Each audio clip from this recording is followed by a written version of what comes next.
We all know it's the World Series, but you have to sort of convince yourself that it's just the stuff. I mean, yeah, definitely. I'm not going to think too much about it. I've been here before. We were here last year, so I kind of know how to approach the World Series in general. But starting, I talked to CJ and stuff, and it's just another game.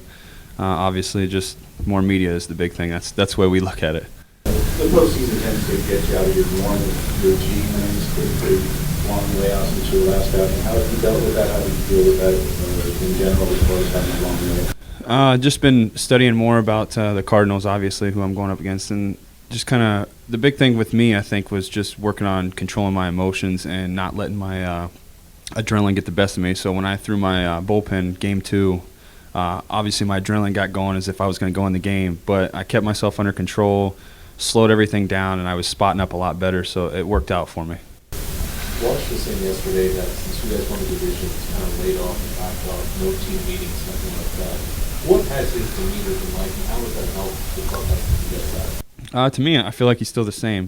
He's very into it, everything. I mean, he hasn't changed all that stuff. I mean, obviously the meetings were a little bit different, but he's still the same guy he was in the regular season, the DS, the CS, everything. I mean, you guys see it watching him on the TV and stuff. He's very energetic. He's into it every time. So nothing's really changed with Wash. He's still the same awesome guy right now. You mentioned the extra time you've had to study St. Louis. What can you share about what stands out about St. Louis? I'd rather not share anything, to be honest with you, because it's my strategy. It's kind of like if I tell you something, it's going to obviously get leaked to them or whatnot. So I'm not really going to open up too much with that. Derek, when you say that you have it, so what does that mean as far as going over advanced scouting reports, videos? Do you look at how similar pitchers have gone against that lineup? It's kind of an undiscovered country for both sides. Yeah, I've watched quite a few pitchers. I could say, since he was asking what I would do, I've watched how Cliff Lee approached him, Cole Hamels. I watched how CJ was approaching him. I'm going to watch, obviously, Matt Harrison tonight. And, I try to watch the lefties they don't really have to be exactly similar. Like Randy Wolf, I could watch him too. It's just how they approach this team, because obviously it's a really good ball club. They're hot right now. And, I try to find as much as you can about these guys. What can you pick up from a Colby Lewis who has this kind of stoic demeanor out there? I mean, having a fist pump the other day was a big deal. I'm sure you're different personalities, but are there things you can kind of pick up from him in ways to keep your emotions under control?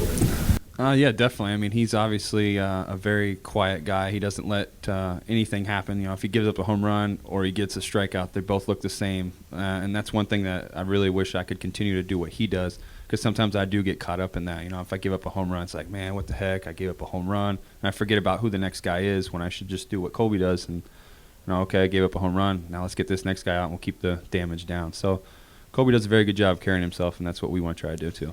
After last week's World Series, how much were you chomping at the bit? Get another shot at it? I joke about it. I know what happened. I mean, we could bring it up and everything. I went out there, I threw 13 pitches, 2 for strikes. But, I bounced back the next time I got out there. And to be honest, now that I'm getting to start, I have a lot more that I want. I really want to win this. I've been there. I got a taste of it. The Giants beat us. And, I feel like I've got a lot to prove after what happened last year. But it's obviously not going to take me out of my game for what I got to do for this next start. Derek, did you pick up anything specifically from Cliff Lee while he was here last year? And another year in the major leagues, did you do anything to change your routine? My routine basically stayed the same. I haven't really changed too much of that, just maybe a few different things of how I watch video now. But with Cliff, we always get these questions about Cliff. We also have other guys too that perform really well with CJ Wilson. He helped out a lot. I've been with him longer, so I've spent a lot more time with him. But yeah, Cliff did give me, some things to see. Watch how he pitched, how he carries himself, his work ethic, and some of the other things that he's done on the field too, and how he sees hitters and what he looks for. So Cliff did help out, yes, but also the other guys helped out as well too. Derek, when you say that you're able to joke about it, how long after your take? And when you say that, are you saying with teammates or friends?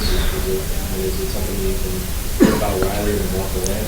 It was actually immediately after the game when the media came and interviewed me. I stood up, I took my beating and everything and talked to him, and then there was a few guys afterwards that joked with me. I was like, hey, look at it this way, the plate moved on you, or it shrunk, or something goofy. And it's something that you gotta just joke around with, because if you let it eat you up, it's gonna just hurt you more.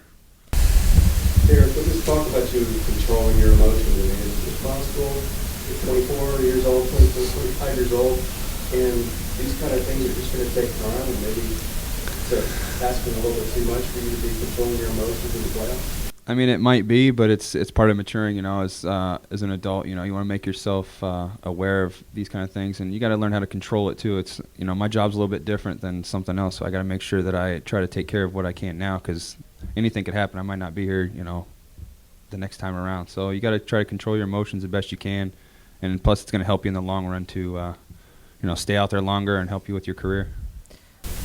Derek, with C.J. being a free agent at the end of the year, never talked about who would be at the top of the rotation. Do you feel like your game has progressed to that level where you can be the ace of the staff? Well, I mean, I'm not a cocky type of person. I'm very, you know, I'm confident, I'm happy. I did take a big step this year, I think, but at the same time, you know, I feel like there's this whole staff itself is pretty good. I mean, there's not just one guy that we're really looking forward to being our ace or anything like that. I think anybody can step into those shoes right now from our staff. So I feel hopefully we get CJ back. That's the plan. You know, that's what we want, is to have CJ back around. We like him here in Texas. But if we can't get him, you know, somebody's going to have to fill his shoes as well.